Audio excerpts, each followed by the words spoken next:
So coming from Tom's Hardware, China banned Nvidia 5090D V2 while CEO Jensen Huang was in town, report claims. Move comes as Beijing pushes its AI tech companies to use homegrown chips. And this title right here is why I have a real problem trying to understand what's going on in the United States right now. Because we are told certain things, we are informed certain things by the administration of this country. And then reality just doesn't look like what we're told. And so it's very difficult to understand, what's going on. They're talking about this right now. Right, so the Trump administration, Trump went over to China with like 15 CEOs to beg China, on bended knee to beg China to buy our products. And so one of the things that came back is Trump is touting China is going to buy 200 Boeing jets, and he's very excited about that. And then it comes out that basically everybody was expecting China to buy 500 jets. So 200 is definitely more than zero, but it's also substantially less than 300. So did Trump make things better or worse? It's very difficult to figure out what the hell is going on, right? And that's one of the things that's going on with the whole trade stuff with artificial intelligence. First, we don't want them to buy our AI hardware. Then we do want them to buy our AI hardware. They wanted to buy our AI hardware. Now they don't want to buy our AI hardware. And basically, there's this whole question of what's going on. But we hear from the Trump administration, right? This was a great summit. Xi agreed to something. Who knows what? It's not like any of us actually understand Chinese. He said things, and I'm going to tell you what I think those things mean. Right? That's basically what we're getting. And then when you look at kind of like the facts on the ground, I don't know. I just don't know what's going on. And so basically with this 5090D chip, this is a chip for GPUs for basically gaming machines. It can be used for gaming machines, CAD machines. Also can be used for AI projects. And so basically this particular version was a kneecapped version to be sold into the Chinese market. And so it seems like this one should be able to sell, right? There's this whole question with the H20 or H200. Those are supposed to be going into the enterprise world, like big businesses and organizations. So there's an argument for China to stop the deployment of those because they want homegrown stuff into that kind of infrastructure. Again, as soon as you deploy technology into your infrastructure, it becomes legacy. It never goes away. So there is an argument for the Chinese government to say, hey, we don't want to go down this route. We don't want Nvidia to become legacy. We don't want to get addicted to Nvidia. Ergo, we're not going to allow these Nvidia GPUs for the enterprise world to go into our company. That makes a lot of sense. But if you look at like gaming machines, CAD machines, that type of thing, these are basically consumable products. Within 5 or 6 years, longest case scenario, they're going to be thrown in the trash anyway. So even if you start using Nvidia GPUs for these kind of like workstation type machines, not servers, but workstations, even if they come in, it doesn't have the legacy effect the same way that server systems have a legacy effect. So you would figure, right, gaming, CAD, GPUs would be able to be sold in China relatively fine, no particular problem. But it's 2026, so what you figure is probably not what reality is. And so it appears that they have banned these particular chips, which really brings a massive question to what kind of market China will be for AI hardware, regardless of what American politicians do at this point. China reportedly banned Nvidia's RTX 5090D V2, an export-friendly version of its top-end RTX 5090 GPU, while CEO Jensen Huang was visiting the country as part of President Donald Trump's state visit last week, the Financial Times reports. The report claims the chip has been added to its list of banned goods at Chinese customs. I do also think this is interesting with China. Like you have the Trump administration. The Trump administration is very bombastic. God bless.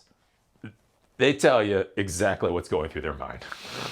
If you want to know what Trump is thinking, just go to Truth Social and you will see it. That is not getting filtered through PR spin. What I do think is a concern, though, is we have that kind of bombastic, very public type figure for our president, but the Chinese aren't that way. right? They're just not that bombastic. It's not about insulting or doing that type of thing. It's about doing what they're doing. But in their actions, they can, as they say things much louder than words would, right?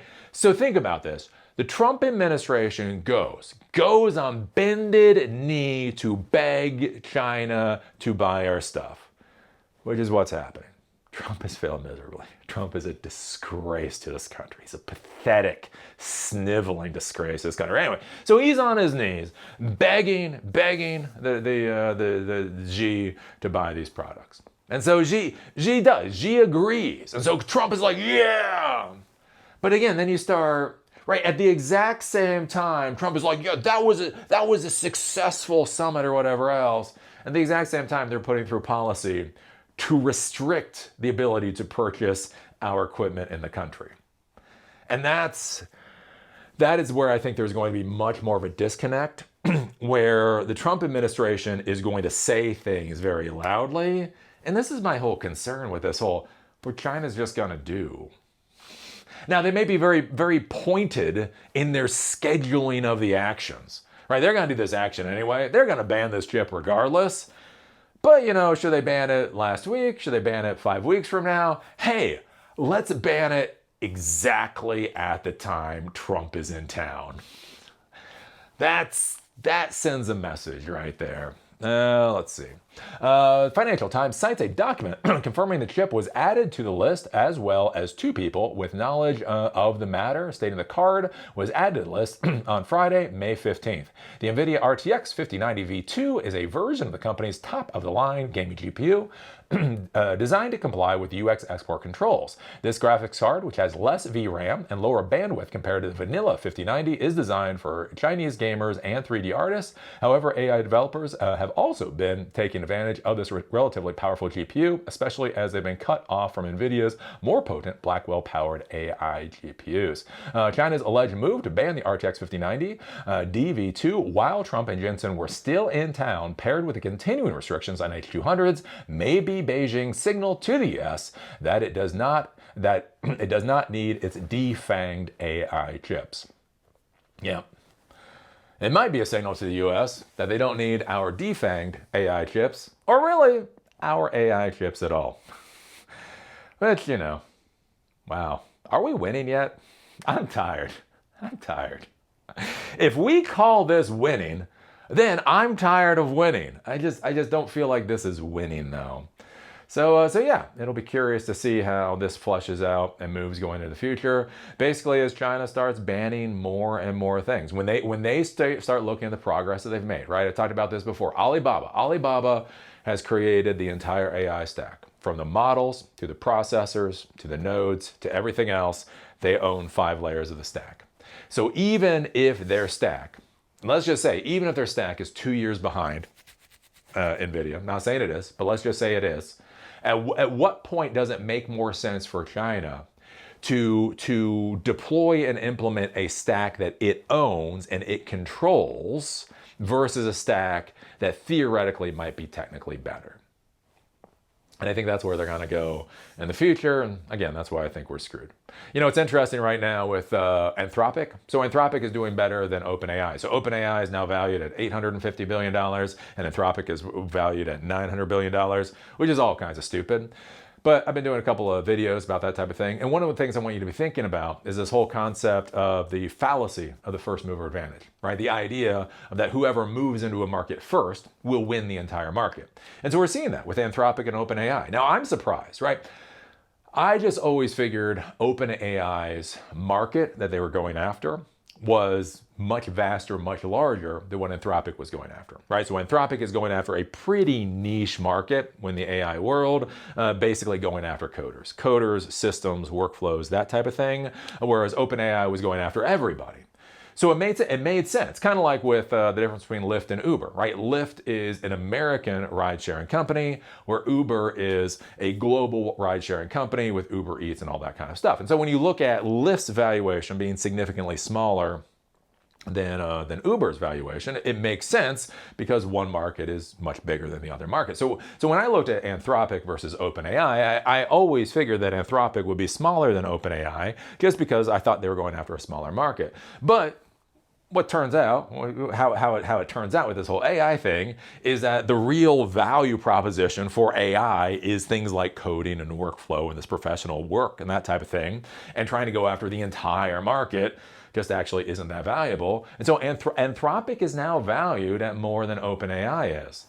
And that's where I get worried with this whole fight, this war between the United States and China. This idea that, well, we have the best AI hardware, ergo we're going to win.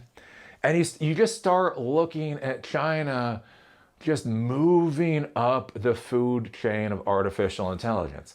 First they do the chips, and then they do the operating system, and then they do the network interconnect, and then they do this, and then they do that. And they're just day after day after day, they are moving the ball down the court.